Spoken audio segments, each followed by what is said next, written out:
C'est une voiture d'essai pour ne pas casser les voitures qu'on va utiliser en compétition. Donc celle-ci a été montée. Donc vous avez ici une pile chargée au moteur. Ninon n'aurait jamais imaginé devenir pilote un jour. Pourtant, grâce à Course en Cours, elle s'est découvert une nouvelle passion et s'est improvisée ingénieure. Avec ses coéquipiers, elle a conçu de A à Z cette voiture automatique. Et pour la mettre en valeur, ils ont réalisé un stand. Les stands au départ sont des structures en bois en contreplaqué.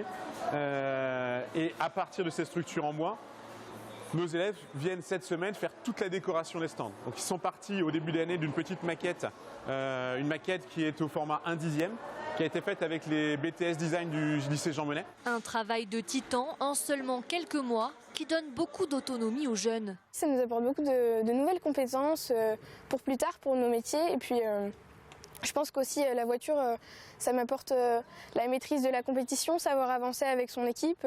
Oui, enfin, en tout cas, ça m'apporte beaucoup de choses. Oui. On apprend vraiment plein de choses. C'est vraiment, on a l'impression d'être des personnes grandes, on travaille, etc.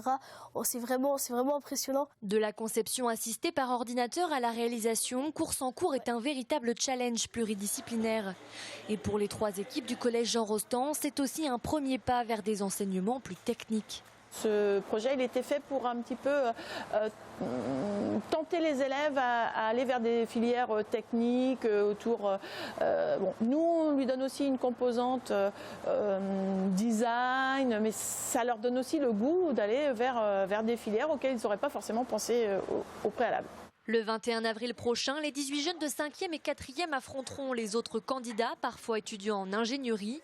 Après l'épreuve de la course de voiture, ils devront présenter leur projet devant un jury, en français et en anglais.